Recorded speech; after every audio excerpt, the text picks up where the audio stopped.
فاتحہ. بسم اللہ.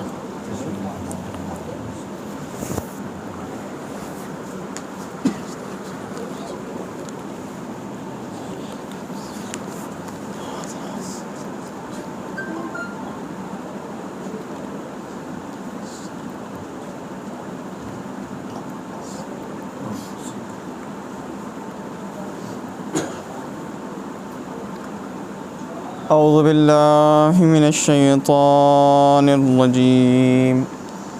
بسم اللہ الرحمن الرحیم. الحمد للہ رب العالمین والصلاة والسلام علی اشرف الانبیاء والمرسلین سیدنا و نبینا و مولانا بالقاسم محمد و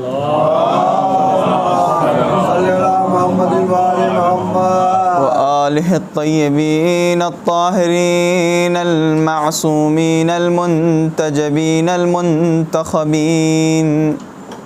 اما بعد فقد قال رسول اللہ صلی اللہ علیہ وآلہ وسلم یا علی اذا نظرت فی مرآت فکبر ثلاثا. ایک درود پڑھیے.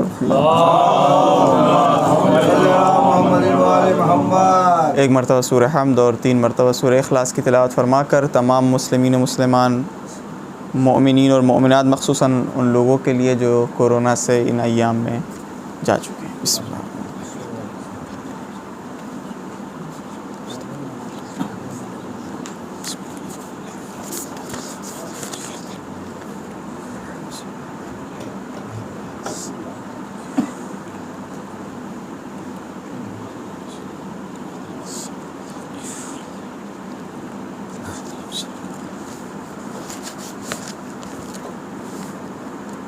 ایک درود پڑھی اور محمد و آل محمد.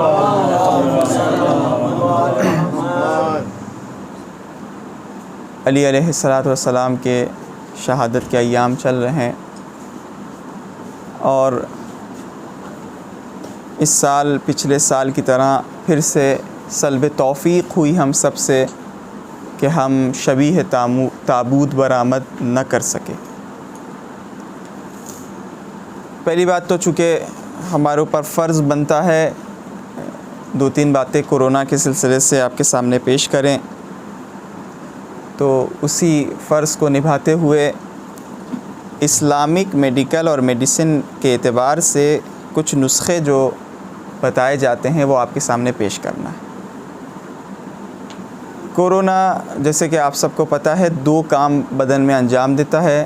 ایک لنگس اور پھیپھڑوں کو نقصان پہنچاتا ہے اور دوسری چیز انفیکشن بدن میں بڑھا دیتا ہے. تو اسلامک میڈیکل یا طب اسلامی کے اعتبار سے کچھ ایسی چیزیں ہیں کہ جو بے حد مفید ہیں، اور اگر آپ قم کی سرزمین میں مخصوصاً دیکھیے کہ جہاں تھوڑا سا علماء کا ہولڈ ہے، وہاں کے لوگ اس وقت وہی پرسوں میں اعمال شب دیکھ رہا تھا، حرم میں باقاعدہ سب اعمال کر رہے تھے، کوئی ایسی بات نہیں تھی. اور ہمارے جو ایرانی پیشنٹ تھے اور ادھر ادھر جو تھے قم میں جب میں تھا تو اسی سادہ نسخوں سے ٹھیک ہو گئے تھے. اور پریکاشن اور احتیاط کے لیے بھی یہ نسخے جو آپ کے سامنے پیش کر رہے ہیں بے حد مفید ہیں. اس کو ہلکا نہ لیے گا. اگر ہم صرف انہی روایتوں کو آپ کے سامنے پیش کر دیتے 2-3 مجلسیں لگ جائیں. پہلا کام جو جیسے میں نے کہا کہ 2 کام انجام دیتے ہیں، ایک انفیکشن بدن میں بڑھاتا ہے اور دوسرا لنگس کو نقصان پہنچاتا ہے. تو اب ہم اگر بدن سے انفیکشن دور کر دیں گے اور اپنے پھیپھڑے اور لنگس کو ریفریش کر دیں گے تو یہ بیماری ٹھیک ہو جائے گی. پہلا کام جو ہمیں انجام دینا ہے، اگر یہ نسخہ ان لوگوں کے لیے بھی ہے جو بخار اگر کسی کو آ جائے، 1 چمچ شہد اور چمچ کے 1/3 کلونجی، 1 چمچ شہد 1/3 کلونجی صبح شام پریکاشن کے لیے. اگر خدا نخواستہ کسی کو کورونا ہو گیا ہے تو ہر 6 گھنٹے میں 1 چمچ کھانا ہے. یاد رکھیے گا کلونجی بعض لوگ خالی کھاتے ہیں، خالی کلونجی نقصان دہ ہوتا ہے، وہ شہد کے ساتھ مل کے وہ جو شفا ہے بدن کے لیے شفا ہوتا ہے. دوسرا نسخہ جو ہے پیاز اور شہد ہے. پیاز کے چھوٹے چھوٹے پھاگ بنا کے شہد میں مکس کر کے دھیرے دھیرے چبائیں تاکہ وہ اس کا رس آپ کے معدے تک کے پہنچے جب پوری طریقے سے پیاز اور شہد مکس ہو جائیں۔ پیاز و شہد کی خاصیت کیا ہوتی ہے؟ پیاز و شہد کی خاصیت یہ ہوتی ہے کہ جب بدن میں اگر کسی چھپے ہوئے بھی حصے پہ اگر انفیکشن ہو تو اسے ختم کر دیتی ہے۔ تو دوسرا نسخہ پیاز اور شہد ہے۔ تیسرا نسخہ جو انجام دینا ہے، اگر کوئی کسی نے BOMS کیا ہو تو ہربل کی زبان وہ یہ چیز جو میں کہنے جا رہا ہوں وہ سمجھے گا۔ پھیپھڑے جو ہوتے ہیں، لنگز جو ہوتے ہیں، وہ صفرائے بدن سے تغذیہ کرتے ہیں۔ صفرا بدن میں کون سی چیز تولید بناتی ہے؟ وہ چیز جو سب سے زیادہ گرم اور خشک ہو۔ تو کون سی چیز مفید ہے؟ ادرک۔ ادرک کا پانی، آپ ادرک ابال لیے، اس کے پانی کو پی لیے، یہ کیا کرے گی؟ بدن میں گرمی اور خشکی پہنچائے گی اور لنگس کو ریفریش کرے گی۔ اب ہم کہہ رہے ہیں میرا ٹاپک یہ نہیں ہے، ورنہ میں اسی پہ ہی بول سکتا ہوں آپ کے سامنے۔ گرمی اور خشکی جو اٹیک ہوتا ہے باڈیز پہ، جب باڈی انسان کی سرد ہو جاتی ہے، ٹھنڈی ہو جاتی ہے، اور خشک جگہ پہ کبھی بھی وائرس گروتھ نہیں کر سکتا۔ اسی لیے تیسرا نسخہ جو اس میں مفید ہوتی ہے وہ ادرک ہے۔ ادرک اگر ابال کے چاہے پانی میں پی لیں، چاہے ادرک کو ایسے شہد میں مکس کر کے ایسے پی لیے۔ چوتھا نسخہ جو ہے وہ ہے اسفند یا اسپند جو کہا جاتا ہے۔ یہ سب روایتیں ہیں جو آپ کے سامنے میں پیش کر رہا ہوں۔ اسپند یا اسفند، اس کے دھوئیں کو پورے گھر میں پھیلانا ہوگا، کہ جو یہ بھی بہت بے حد مفید ہے۔ ایک صلوات بھیجیے اور محمد علیہ محمد۔ ایک ہوتا ہے داروی امام کاظم کے نام سے، شاید آپ لوگوں نے سنا ہو۔ اس کے بارے میں امام یہ فرماتے ہیں کہ اگر کسی نے یہ دوا کھائی تو مرتے دم تک کے کوئی بھی وائرس اسے نقصان نہیں پہنچا سکتا ہے، موت کے گھاٹ نہیں اتار سکتا ہے۔ اس کو ایران میں داروی امام کاظم بولتے ہیں۔ داروی امام کاظم 3 چیزوں سے بنتا ہے۔ میسٹک ایک طریقے کا گوند ہوتا ہے، البتہ گوند بھی استعمال کر سکتے ہیں۔ میسٹک۔ دوسری چیز جو اس میں ہے شکر سرخ، جسے آپ بولیے گڑ، اور تیسری چیز ہررا یا جسے حلیلہ بولتے ہیں۔ اکثر ہندو اور آیورویدک نسخوں میں یہ چیز ضرور پائی جاتی ہے۔ ہندی میں ہررا بولتے ہیں، اور یا اگر آپ عطار کے پاس جائے گا حلیلہ بھی بولا جاتا ہے۔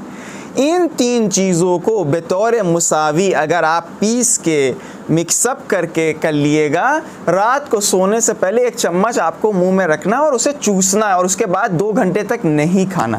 یہ بھی دوا بے حد اس چیز کے لیے مفید ہے۔ درود پڑھیے اور محمد علیہ محمد۔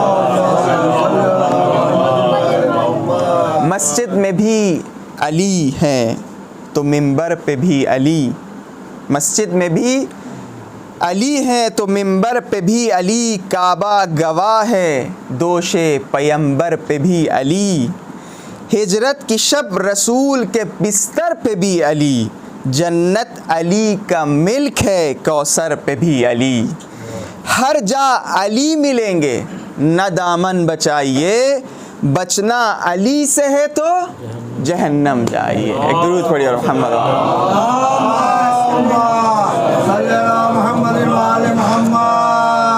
جس کے ہم چاہنے والے ہیں اور جس سے ہم محبت کرتے ہیں، مجھے وہ دعائے عرفہ کی امام حسین علیہ السلام کی وہ بات یاد آ رہی ہے کہ جہاں امام حسین علیہ السلام یہ دعا کر رہے ہیں پروردگار سے دعائے عرفہ میں، اور یہ شکریہ ادا کر رہے ہیں کہ پروردگار تیرا لاکھ لاکھ شکر ہو 2 چیزوں پر۔ پہلا تو نے مجھے لباس وجود عطا کیا۔ ہم اور آپ 40 50 60 70 80 سال پہلے قابل ذکر نہیں تھے، یہ توفیق ملی کہ ہم قابل ذکر بنے، ہماری کوئی حیثیت اور شناخت ہو، تو یہ اللہ کا شکر۔ اور دوسرا جو شکر ہے وہ یہ کہ پروردگار تیرا لاکھ لاکھ شکر کہ ہم ایک ایسی فیملی میں جنم پائے کہ جہاں ہم تیرے حجتوں کو پہچان سکتے ہیں، ان سے محبت کر سکتے ہیں۔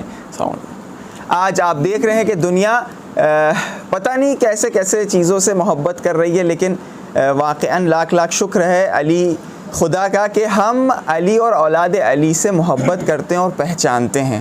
آپ اگر آنکھیں بند کر لیے گا تو اس کے علاوہ کچھ اور نظر نہیں آئے گا. ہمارے استاد طالب صاحب اکثر، البتہ وہ پاکستان کے ہیں، اصالت انڈیا کے اور لکھنؤ کے ہیں، تو وہ ہم سے اکثر یہ کہتے ہیں کہ ابوالفضل اگر تم نے اہل بیت اور علی کے محبت اور علی کی محبت دوسروں تک عام کرنے کے لیے تم نے کچھ نہیں کیا تو جو پاٹے نالے کے گندے کیڑے ہیں وہ تم سے زیادہ افضل ہو جائیں گے. میں نے کہا کہ ایسے کیوں؟ تو کہا اس لیے کہ وہ جس مقصد سے خلق ہوئے ہیں وہ اپنا مقصد پورا کر رہے ہیں، اور ہم اور آپ کو خدا نے اس لیے خلق کیا ہے کہ علی سے محبت بھی کریں اور علی کی محبت دوسروں تک کے پہچانوائیں بھی، اور یہ ہمارا کام ہے. اور خدا کی قسم آپ علی کی محبت، آپ یہ نہ سوچیں کہ مثلا اب فرش عذاب بھی گئی ہے تو ہم آ گئے ہیں اور ہم چاہے تو آ گئے. اب آپ یہ تصور کریے کہ اس وقت کتنے لوگ فرش عذاب بچھائے ہیں اور کتنے لوگ مجلس پہ بیٹھے ہیں. اگر ہم اس بات کے قائل ہیں کہ جب ہمارا در اور ہمارے گھر میں کوئی فنکشن ہوتا ہے، کوئی محفل ہوتی ہے، تو ہم بلاوا دیتے ہیں، لوگوں کو بلاتے ہیں، اور جب یہ فرش عزا میں تبدیل ہو جاتی ہے، منسوب ہو جاتا ہے حضرت حجت کی طرف، تو ایسا نہیں ہے کہ جس کا دل چاہا وہ آ گیا، ادھر سے بلاوا ہوتا ہے تبھی آتا ہے. پہلی بات. دوسری بات، اب آپ یہ سوچئے کہ یہ فرش کل تک کے ایسے ہی ہم چل رہے تھے، یہ کرسی لڑکے اس کے اوپر اچھل پاند کر رہے تھے، کھیل رہے تھے، لیکن جیسے ہی کہا یہ کرسی اب منبر رسول میں تبدیل ہو گئی ہے تو اب سب احترام کر رہے ہیں. یہ فرش جو ہے اب یہ فرش عزا میں بدل گیا ہے تو سب اب احترام کریں گے، وضو سے آئیں گے، نجاست کی حالت میں نہیں آئیں گے. اب آپ اندازہ لگا لیے کہ جب جمادات کا یہ حال ہے کہ صرف منسوب ہو کہ ان میں اتنی عظمت آ جاتی ہے، تو اشرف مخلوقات جب منسوب ہو جائیں اہل بیت سے تو ان کی کیا عظمت ہوگی. اسی لیے آپ دیکھیے کہ جو روایات ہیں زائرین اہل بیت، زائرین امام حسین، کہ فرشتے آسمان سے اترنے کی خواہش اور تمنا رکھتے ہیں، مصافحہ کرنے کی تمنا رکھتے ہیں. یہ وہ چشم ہے، چشم برزخی یا چشم غیبی، کہ جو ہمیں اور آپ کی فضیلت بتا رہا ہوتا. اب یہاں تک کہ بات صحیح. اب آپ بتائیے کہ اتنی عظیم محفل میں، اتنی عظیم جگہ، اگر کسی کا بلاوا ہو جائے تو یہی کافی ہے. صحیح ہے بھائی، اتنی عظیم محفل میں، ان حالات میں اگر کسی کا بلاوا ہو جائے تو اس سے زیادہ ہم اللہ سے کیا چاہتے ہیں. لیکن خدا کی قسم یہ خاندان کرم ہے، بلاتے بھی خود ہیں اور بلانے کے بعد عطا بھی کرتے ہیں، دیتے بھی ہیں. اب آپ دینے کا آپ مزاج دیکھیے.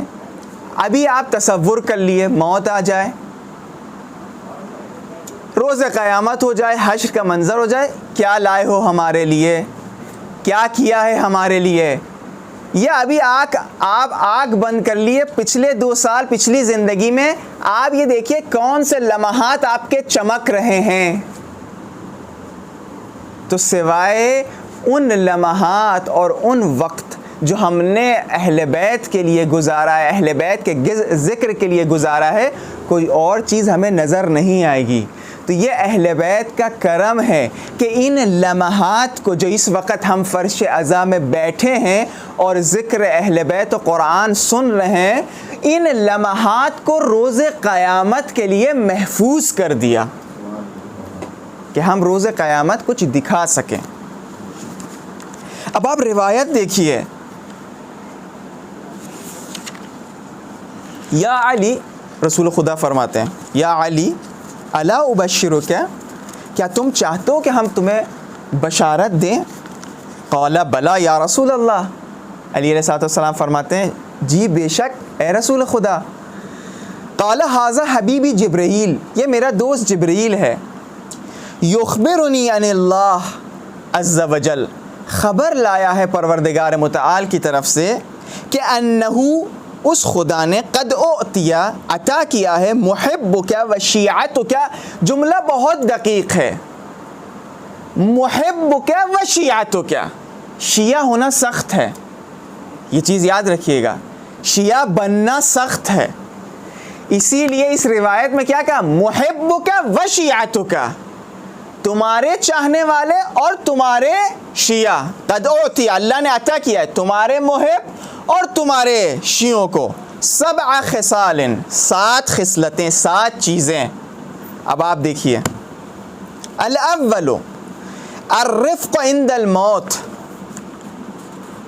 سب کی موت مشکل سے ہوگی، روح جسم سے جب نکلتی ہے بہت سخت ہوتا ہے، اس لیے کہ وہ لمحہ ہوتا ہے جو عاقبت بخیری کی دعا نہیں کرتے کہ انشاءاللہ عاقبت بخیر ہو جاؤ، انجام کامیابی ہو، انجام محبت آل محمد سو، یہ وہ لمحہ ہے کہ جب روح جسم سے نکل رہی ہوتی ہے، اس لمحے میں شیطان اپنی پوری طاقت لگا دیتا ہے کہ اس بندے کو صراط مستقیم سے ہٹا دے، جو کہ اتنی سخت ہوتا ہے۔ لیکن یا علی قد اعطی، اللہ نے عطا کیا ہے تمہارے چاہنے والوں کو اور تمہارے شیعوں کو 7 چیزیں۔ پہلی چیز، موت بہت آسانی سے ہوگی، جیسے پھول میں سے خوشبو۔ دوسری چیز، الانس عند الوحشہ، دیکھا ہوگا آپ لوگوں نے جب کسی کو ہم قبر کے حوالے کرتے ہیں، رائٹ ہینڈ قبلہ رخ کرتے ہیں، اس کے پیٹھ کو قبر کی دیوار پر ٹکا دیتے ہیں، اس کے چہرے کے لیے ایک مٹی سے تکیہ بناتے ہیں، ایک لمحہ آپ دیکھ لیے جب پٹرے لگا رہے ہوتے ہیں تو وحشت انسان کو محسوس ہونے لگتی ہے، جو دیکھ رہا ہوتا ہے اور جو اس کے اندر ہو۔ تو دوسری چیز جو عطا ہوئی کیا، الانس عند الوحشہ، اے علی اپنے چاہنے والوں سے کہنا کہ گھبرائیں نہیں، اس لیے کہ اس وحشت کے عالم میں تمہارے چاہنے والوں کے لیے کوئی مانوس ہوگا، وہ وحشت محسوس نہیں کریں گے۔ تیسری چیز، النور عند الظلمہ، جب سب کی قبریں تاریک ہوں گی، یا علی تمہارے چاہنے والوں کی قبریں نورانی ہوں گی۔ چوتھی چیز، الامن عند الفزع، جب ہر انسان اپنے نام اعمال سے ڈر رہا ہوگا، یا علی کہہ دو اپنے چاہنے والوں سے کہ ان کو امنیت محسوس ہوگی۔ اسی لیے کہتے کہ اے کاش خدا کی بارگاہ سے یہ دعا ہے کہ جب ہم قبر کے حوالے ہوں گے، سب چھوڑ کر چلے جائیں، تو ہماری یہ نگاہیں اپنے مولا کو دیکھ سکیں، اور ہمارے مولا اور آغا امام حسین علیہ السلام تشریف لائیں۔ اور کہا جاتا ہے کہ جب اذا اتاک الملکان المقربان، جب 2 ملک آتے ہیں پوچھتے ہیں تو کہتے ہیں، آ جاتے ہیں ہمارے مولا اور آغا، ارے من ربک، جب پوچھتے ہیں من ربک، کہتے ہیں ارے صبر کریے، ابھی تازہ آیا ہے، گھبرا رہا ہے، ابھی بتا دے گا۔ وہ ہمارے لیے شفاعت اور شفیع بن جاتے ہیں۔ پانچویں چیز، والقسط عند المیزان، میزان کے وقت نام اعمال جب پڑھا جائے گا تو ان کے لیے راحتی ہوگی۔ چھٹی چیز، الجواز علی الصراط، جب سب پل صراط پہ ڈگمگائیں گے، یا علی آپ کے چاہنے والے اس پل سے عبور کر جائیں گے، پار ہو جائیں گے۔ اور ساتویں چیز، والدخول الجنہ قبل سائر الناس من الامم ب80 عاما، یا علی آپ کے چاہنے والے تمام امتوں سے پہلے جنت میں داخل ہوں گے۔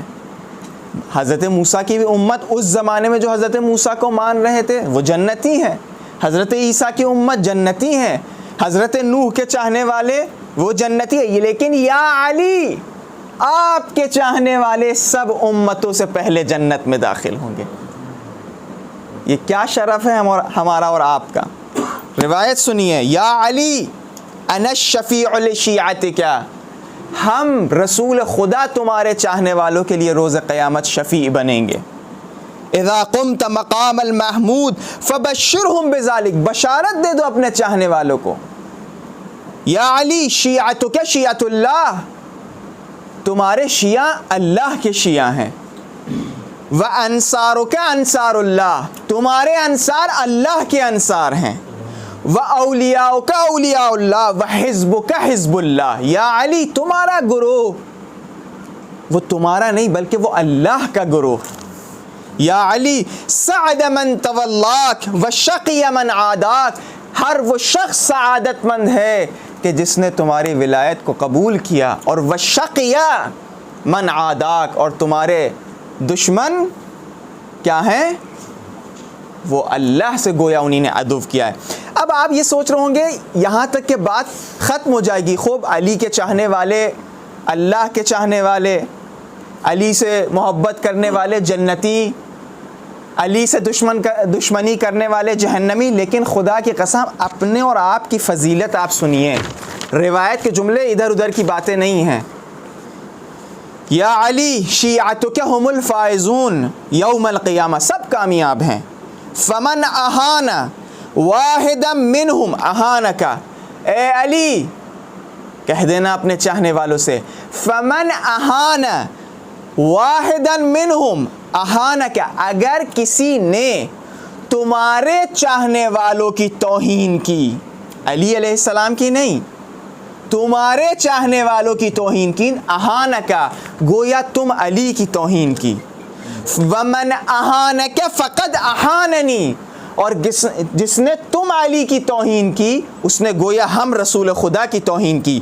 ومن اہاننی, اور جس نے میری توہین کی اس نے اس خدا کی, اور ادخلہ اللہ نار جہنم خالدا فیہا وبئس المصیر, پروردگار اسے داخل کرے گا جہنم کی آگ میں اور خالدین فیہا, ہمیشہ ہمیشہ کے, اور کتنا برا یہ راستہ ہے.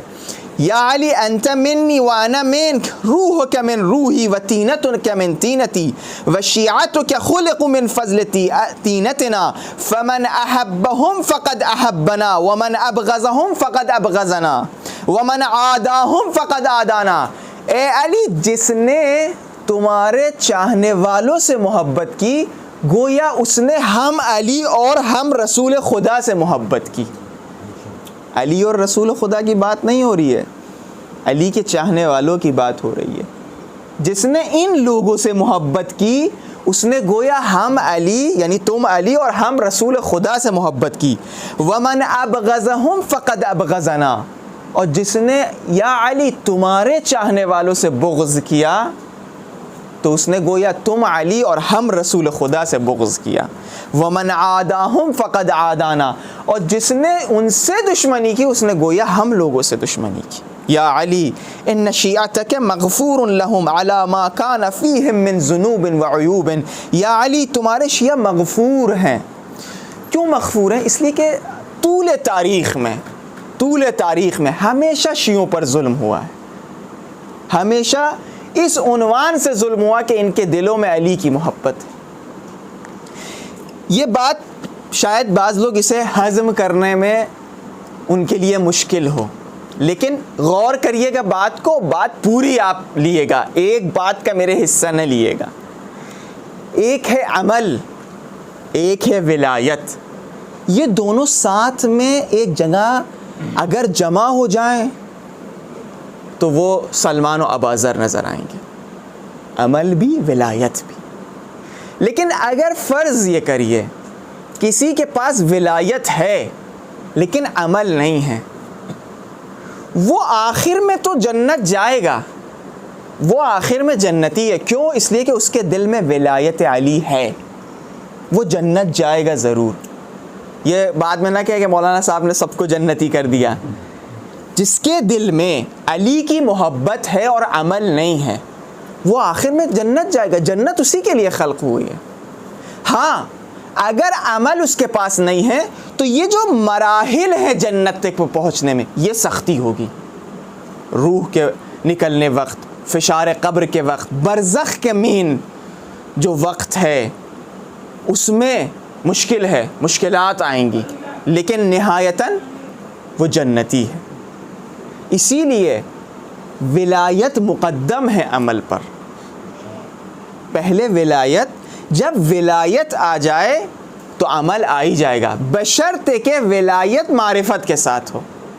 یعنی ہم اگر علی سے محبت کرتے ہیں تو علی کی شخصیت ہمارے سامنے اور نگاہوں کے سامنے بھی ہونی چاہیے. یہ محبت و ولایت معرفت کے ساتھ ہو. اب اگر ہم آپ سے یا اپنے سے پوچھیں جرداق کی طرح کیا ہم نے علی کے اقوال کو پڑھا ہے, علی کے خطبات کو پڑھا ہے, علی کے خطوط کو پڑھا ہے؟ اپنے سے پوچھئے. ہماری ایج 30 سال کی ہو گئی ہے, ہم نے کتنے علی کے خطوط پڑھے ہیں, علی کے خطبات پڑھے ہیں؟ یہ خطبات, یہ خطوط, یہ حکمت علی علیہ السلام نے غیروں کے لیے ارشاد کیا تھا کہ اپنوں کے لیے ارشاد کیا؟ یعنی دیکھیں یہ سب محبت آ گئی اپنی, ہم نے اپنے لوگوں کی فضیلتیں آپ کے سامنے پیش کر دی. بہت اعلیٰ ہیں, بہت بزرگ سمجھیے ہم لوگ, باعظمت ہے اس کائنات میں کہ کہا جاتا ہے کہ اگر کوئی راستے میں پتھر بھی ہمارے پیر سے ٹکرا جائے تو روز قیامت اس کے بدلے میں اجر دیا جائے گا کہ کیسے علی کے چاہنے والے کے پیر پہ پتھر ٹکری, اس کو اذیت دی, اس کے بدلے میں اسے اجر دیا جائے. لیکن یہ ولایت اگر معرفت اس ولایت میں نہ آئے تو عمل نہیں آئے گا. یعنی ہم وہ مقام نہیں حاصل کر پائیں گے کہ جہاں ملنا اہل البیت کی ہمیں ڈگری مل جائے. وقت کتنا ہو گیا ہے, ہم کتنی دیر پڑھے؟ ایک صلوات بھیجیے. کتنی دیر ہوئی؟ 20. چلیے 20 ہی منٹ ہوا ہے تو 10 منٹ اور لے سکتے ہیں آپ لوگوں کا. ہم آپ کے سامنے صرف ایک خطبہ آپ کے سامنے, خطبے کے 2-3 بند آپ کے سامنے پیش کرنا چاہیں گے, صرف 2-3 بند. ولایت معرفت کے ساتھ ہونی چاہیے, ورنہ کیا ہوگا؟ ورنہ یہ ہوگا یہ محبت ہم نے اپنے اندر محدود کر لی. ہمارے والد صاحب اکثر یہ کہتے ہیں, جہاں البتہ ظرف ہوتا ہے وہ ہضم ہونے کی طاقت ہوتی ہے, کہ علی علیہ السلام کو اتنا اس انداز سے نہ پیش کریے کہ بہت زیادہ شجاع تھے, شمشیر ان کی بہت دشمنوں کے اوپر وار ہوتی تھی, بہت بہادر تھے. کیوں؟ اس لیے کہ ہر مسلک میں کوئی نہ کوئی اس مسلک میں اس ٹائپ کا آدمی آپ کو مل جائے گا. آپ سامورائی آئیڈیالوجی پڑھیے, وہ کہتے ہیں کہ ہمارے پاس ایسے ایسے شجاع گزرے ہیں. ایرانی, آپ ایران باستان اور مجوسیوں کے جب پڑھیے گا تو ان کے درمیان بھی ایسی ایسی چیزیں. یعنی ہر قوم اور ہر مسلک میں کوئی نہ کوئی اس ٹائپ کا کردار مل جائے گا. اگر پہچانوانا ہے تو علی کے علم سے پہچانوائیے, علی کی باتوں سے پہچانوائیے کہ یہ چیز آپ کو کہیں نہیں نظر آئے گی. کہتے ہیں کہ مثال وہ فاروق اعظم ہیں, وہ صدیق اعظم ہیں, وہ فلاں ہیں, وہ فلاں, ٹھیک ہے تسلیم, کچھ تو ان کے طرف سے ایک جملہ تو لے کر آ جاؤ کہ جس جملے کو یہ کہا جائے کہ سونے سے لکھنا چاہیے اس جملے کو. اب جرداق ہے کہ جو کہہ رہا ہے 100 مرتبہ سے زیادہ میں نے نہج البلاغہ پڑھا, جب میں پڑھتا تھا تب ہمیں نئی نئی باتیں اسے سمجھ میں آتی تھی. تو اب آپ بتائیے, یہ ولایت اور یہ محبت چونکہ معرفت کے ساتھ نہیں ہے تو ہم نے اس محبت کو اپنے اندر محدود کیا ہوا ہے. اب چونکہ میں نے ابھی کورونا کے بارے میں گفتگو کی تھی شروع میں, ابھی اس چیز کو مکس کر کے اور صغرا کبرا نتیجے تک کے آپ کے سامنے پہنچا دیں. کہا زینوا مجالسکم, اپنے مجلسوں کو زینت دو بذکر علی ابن ابی طالب. یہ سنی ہے نا آپ لوگوں نے, سنی ہے؟ اس میں نکتے بھی علماء فرماتے ہیں. یعنی کیا؟ یعنی کیا؟ مولا ڈاکٹروں کا بزم ہے, انجینئروں کا بزم ہے, آرکیٹیکچروں کا بزم ہے, صحیح ہے, کاروباریوں کا بزم ہے. آپ کہہ رہے ہیں زینوا مجالسکم, اپنی بیٹھکوں کو علی کے ذکر سے زینت دو. یہی ہے نا اس کا ترجمہ, اپنی بیٹھک. بھائی بیٹھک کبھی ڈاکٹروں کی ہوگی, کبھی آرکیٹیکچر والوں کی ہوگی, کبھی انجینئروں کی ہوگی, کبھی کاروباریوں کی ہوگی. تو یعنی کیا؟ یعنی وہاں بیٹھ کے ہم کہیں یا علی یا علی یا علی یا علی یا علی, یہ کہنا چاہ رہے ہیں؟ نہیں, بلکہ یہ کہنا چاہ رہے ہیں دیکھو تمہیں کسی اور کے در پر جانے کی ضرورت نہیں ہے, جو بھی فیلڈ تم اٹھا کر کے دیکھ لو اس کے بارے میں ہم نے تمہیں بہترین رائے اور مشورہ دیا ہے. یہ ایک ادعا ہے، یہ ہماری طرف سے ایک ادعا ہے جس کی دلیل اب آپ کو تلاش کرنا ہے. بس خلاصہ ایک صغرا کبرا نتیجے تک کے، ایک صغرا کبرا نتیجہ اپنی بات کی طرف آ رہے ہیں. ہمیں اور آپ کو خدا نے خلق کیا، جیسے کہ ہم ایک فریج خریدنے جاتے ہیں، ایک کولر اے سی خریدنے جاتے ہیں. اے سی اور کولر اور فریج خریدنے کے بعد کسی غیر کے دروازے پر نہیں جاتے کہ میں اسے کیسے چلاؤں، اسی کمپنی سے پوچھتے ہیں کہ میں اسے کیسے چلاؤں، یہ بٹن کس لیے، یہ بٹن کس لیے ہے. خدا نے ہم اور آپ کو خلق کیا، دنیا انجان، ہم انجان، کسی چیز کے بارے میں علم نہیں. اب یہ نہیں ہو سکتا ہے کہ خدا چھوڑ دے اپنے حوالے ہمیں کہ بھائی تم لوگ دیکھو ایکسپریمنٹ کرتے رہنا اور پھر جو بھی تمہیں حاصل اس پر عمل کرتے رہنا. خدایا اس بیچ میں جو انسان مر جائیں گے اور تباہ ہو جائیں گے ان کا ذمہ دار کون ہے؟ وہ بھی روز قیامت کہیں گے پروردگارا میں بھی چاہتا تھا کمال تک کے پہنچوں لیکن میں نہیں پہنچ پایا، اس لیے کہ اس وقت نہیں اس بات تک کے انسان پہنچیں گے، تو پھر اس وقت کوئی جواب نہیں ہوگا. اسی لیے حجج الہی نے، حجتوں نے جو پروردگار کی طرف سے منسوب ہوئے ہیں، اے سے لے کے زیڈ تک جو بھی آپ تصور کر لیے، جو بھی آپ کے ذہن میں آ جائے، بس ہم یہاں تک کہ آپ کو بتا دیں جس چیز کا ذکر ہم نہیں کرنا چاہتے ہیں اس کے بارے میں بھی اہل بیت نے بتا دیا ہے. واش روم، دستشوئی، جب جاؤ تو کس انداز سے جاؤ، جب بیٹھو تو کس انداز سے بیٹھنا، جب نکلنا تو کس انداز سے نکلنا. اب اس سے زیادہ آپ کیا چاہتے ہیں؟ یہ ایک چھوٹی سی بات تھی، ایک ادعا تھی، دلیل. یعنی جو بھی آپ تصور کریے گا وہ اہل بیت نے بتایا ہے. انت وشیعتک تردون علی الحوض. ایک درود پڑھیے بر محمد و آل محمد. تو یہ ولایت اور معرفت، یہ ولایت اور محبت معرفت کے ساتھ ہونی چاہیے. تو خدایا اب تو موت ہر کا سایہ ہر انسان کے اوپر آ چکا ہے، کسی کا کچھ پتہ نہیں ہے کہ کب کس کے ساتھ کیا ہو جائے.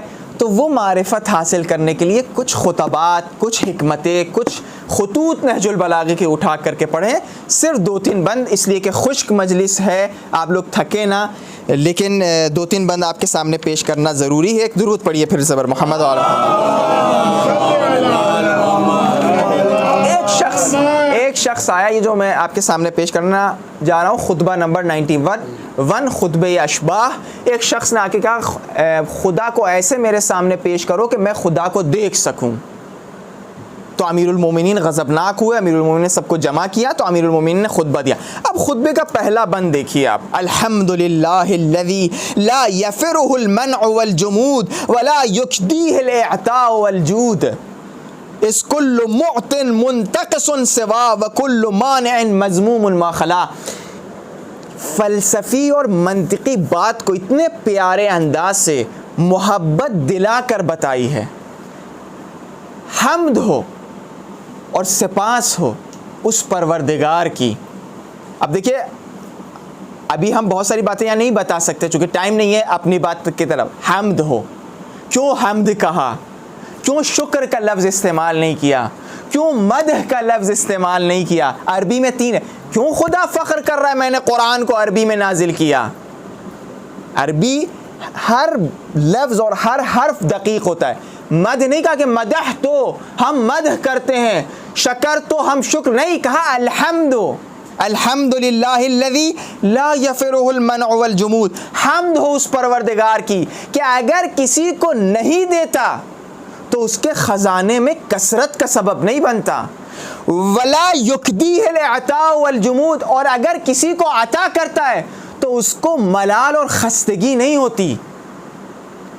ہمیں آپ نے ہم سے پیسے مانگے، ہم نے وہ پیسے رکھ لیے 10 روپے، تو وہ 10 روپے ہمیں بچ گئے نا، اس 10 روپے سے بڑھ جائیں گے، وہ ہمارے پاس بچ گئے، ہمارے خزانے سے کمی نہیں ہوئی جب ہم نے آپ کو نہیں دیا. اب آپ آئے ہمارے پاس مانگنے، کہا یہ دے دیے، میں نے دے دی. دوسرے دن آئے کچھ اور مانگ لیا، میں نے دے دیا. تیسرے دن آئے، میں نے دے دیا. چوتھے دن جب آئے تو گھر والوں نے بھی اور ہم نے بھی کیا بھائی اب تمہیں ہم نہیں دیں گے، کب تک لوگے، کب تک مانگو گے، بھگا دیا. ایسے ہی ہوتا ہے نا فطرت میں بہت وہ ہو. اب خدا امیر المومنین کیا خدا کیا ولا یکدی ہے، خدا کے سامنے خدایا ایگزام میں پاس ہو جائیں, محنت کی بچے نے پاس, خدایا شادی کا وقت ایک اچھی لڑکی مل جائے, گھرانہ دے دیا. خدایا شادی تو ہو گئی ہے, شادی کے بندوبست تھوڑا سا سختی ہو رہی ہے, دے دیا. خدایا شادی تو ہو گئی, بچے لڑکی عطا ہو گئی. خدایا لڑکی تو ہو گیا, اگر ایک لڑکا بھی مل جاتا تو مطلب نور علی نور ہو گیا, دے دیا. خدایا ان بچوں کا رزق, اچھی جاب لگ گئی.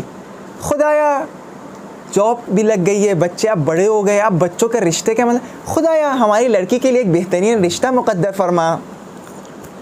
جتنی بار مانگیے گا اس در پر آئے گا. ولا یکدی ہے, وہ خستہ نہیں ہوگا, اس کے خزانے میں کمی نہیں ہوگی. وہ یہ نہیں کہے گا کب تک مانگو گے, وہ کہے گا کیا واہ, فرشتوں سے فخر کرے گا, دیکھا دیکھا میں کہہ رہا تھا, میں جو جانتا ہوں تم نہیں جانتے, اس کو پتا ہے کہ کس در پر آنا ہے, کس در پر آنا ہے, وہ عطا کرے گا. اب یہ ہو گئی محبت والی بات ہے. اب فلسفی بات دیکھیے, امیر المومنین کیا کہنا چاہ رہے ہیں؟ کہہ رہے ہیں جب عطا نہیں کر رہا تو حکمت کی وجہ سے ہے, اس کی ذات میں, اس کے خزانے میں کوئی کثرت نہیں آئے گی عطا نہ کرنے سے. جب دے گا تو اس کے خزانے میں کوئی کمی نہیں آئے گی. کیا مطلب؟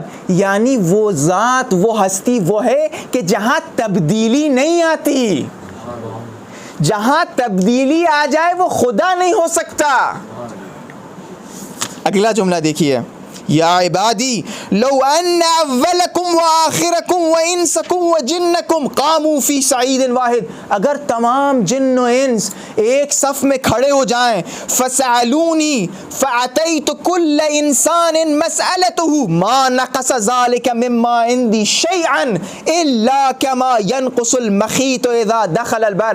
اگر تمام جن و انس ایک صف میں کھڑے ہو جائیں اور ہر ایک سب مانگے, ہر جن و انس سے کہتے ہیں مجھے سب چاہیے ہے اور میں سب کو سب عطا کر دوں, تو میرے خزانے میں کوئی کمی نہیں ہے. جیسا کہ ایک سوئی بحر میں ڈبو کے آپ باہر نکالیے گا, صرف تری رہ جائے گی, کچھ اور اس پانی کچھ اس میں باقی نہیں رہے گا.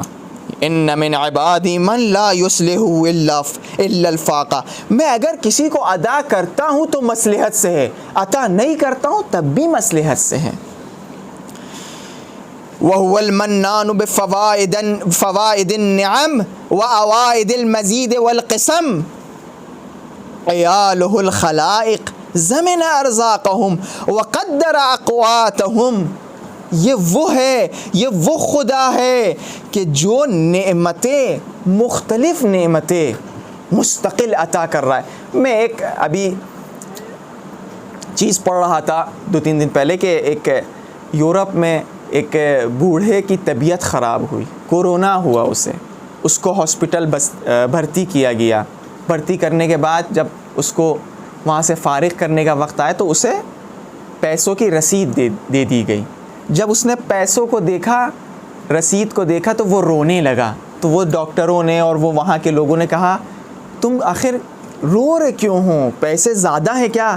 کہا نہیں, میں نے 4 دن سانس لی تم لوگوں کے سہارے تو کتنا تمہارے قرض دار ہو گئے, اور جو اتنی عمر خدا کی اس نعمت سے میں نے استفادہ کیا تو خدا کے میں کتنا قرض دار ہوں, خدا کا میں کتنا قرض دار ہوں.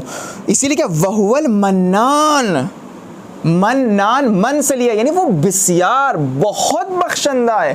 بسم اللہ الرحمن الرحیم, اس کی رحمت ہر ایک کے لیے ہے. بفوائد النعم, مختلف نعمتوں سے, اور عیالہ الخلاق, اور یہ جو تمام مخلوقات ہیں یہ اس کی عیال ہیں. زمین ارزاقہم, اس نے ان رزق تمام کے رزقوں کی ضمانت لی ہے. وَنَّهَجَ السَّبِيلَ الرَّاغِبِينَ إِلَيْهِ وَالطَّالِبِينَ مَا لَدَيْهِ. اب اگر کوئی انسان اس تک کے پہنچنا چاہتا ہے تو وہ راستہ دکھاتا ہے, وہ راستہ بتاتا ہے. لَنَهْدِيَنَّهُمْ, وہ ہدایت دیتا ہے.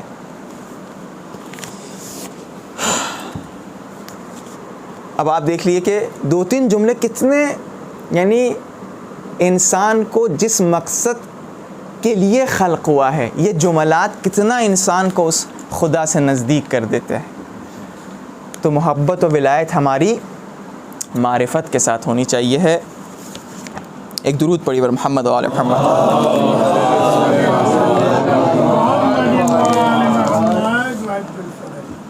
آج شب شہادت ہے مولا متقیان کی.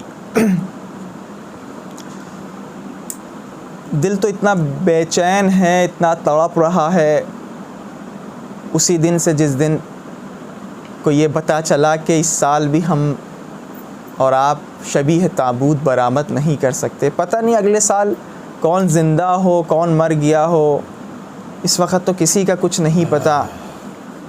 بس خدا سے یہ دعا کرتے ہیں کہ خدایا موت سے پہلے ایک بار پھر نجف اور کربلا اور کاظمین اور سامرا کی زیارت کروا دینا. نجف کی سرزمین وہ سرزمین ہے کہ جہاں سے جو جاتا ہے. نجف کی خاصیت کربلا کے لیے کہا کہ دیکھو اپنا وطن نہ محسوس کرنا، اس کو اپنا وطن نہ بنانا. لیکن نجف کے لیے جب آپ جائیے گا تو آپ کو لگتا ہے کہ آپ اپنے باپ کے شہر میں آئے ہیں، اس لیے کہ روایت میں کہ امیر المومنین اور رسول خدا ابا هذه الامہ، اس امت کے باپ. اللہم صلی علی محمد و آل محمد. السلام علی علی ابن ابی طالب. السلام علیک یا امیر المؤمنین. 19ویں رات امیر المومنین کی بہت بے چینی سے گزری.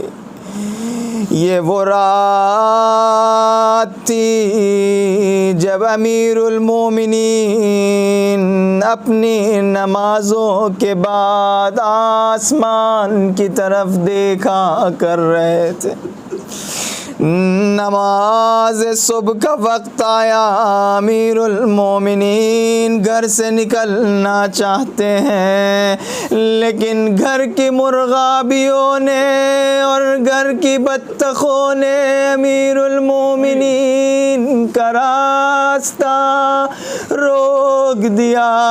ام کلثوم ہٹانا چاہتی ہیں لیکن وہ مرغابیاں ہٹتے نہیں. ام کلثوم فرماتی ہے بابا جان پتہ نہیں ایسا کیوں کر رہی. علی فرماتے یہ آج کسی مظلوم کا ماتم کر رہی ہے. علی آگے بڑھتے ہیں، گھر سے نکلنا چاہتے ہیں، لیکن علی کا لباس دروازے کے کنڈے میں پھنس جاتا ہے. جس منظر کو کلثوم نے دیکھ کے کہا بابا جان آج کسی اور کو مسجد بھیج دیے، یہ فعل نیک نہیں ہے. علی فرماتے یہ ہماری تقدیر ہے، آج تو علی کو جانا ہے. علی مسجد جاتے ہیں، سب کو نافلے کے لیے جگاتے ہیں، نافلہ پڑھتے ہیں. نماز صبح کا وقت آیا، نماز کے لیے تکبیر کا اللہ اکبر. پہلی رکعت کی دوسرا سجدہ تھا کہ جہاں اس ملعون نے ایسا وار کیا کہ مسجد کوفہ لرز اٹھی، کوہرام بپا ہو گیا دونوں جہان میں. ملجم نے آج کیسی مصیبت ڈائی ہے.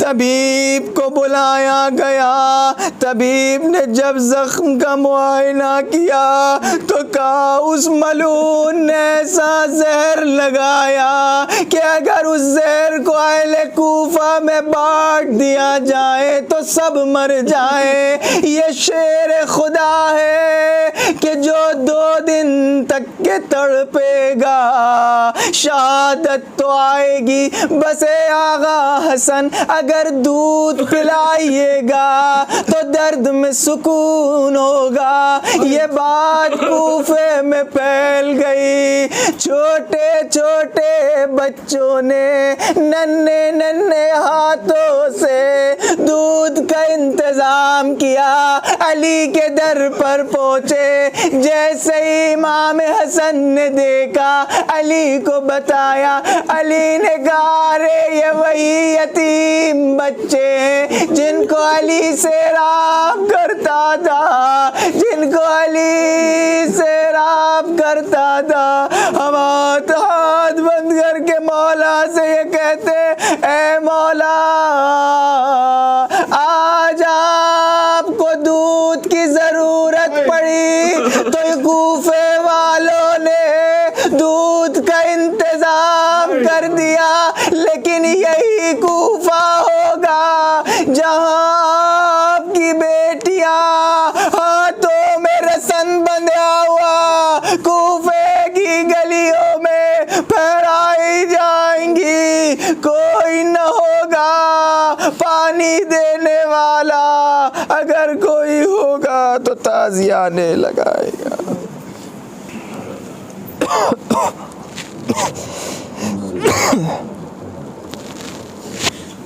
پروردگار اس مختصر سی عبادت کو قبول فرما۔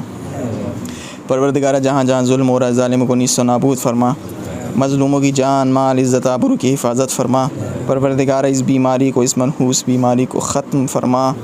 پروردگار جو اس وقت بیمار حال ہیں، جو مریض احوال ہیں، جو ہاسپٹلوں میں بھرتی ہیں، کسی بھی مسلک سے ہوں، پروردگار ان کو جلد از جلد شفا یاب فرما۔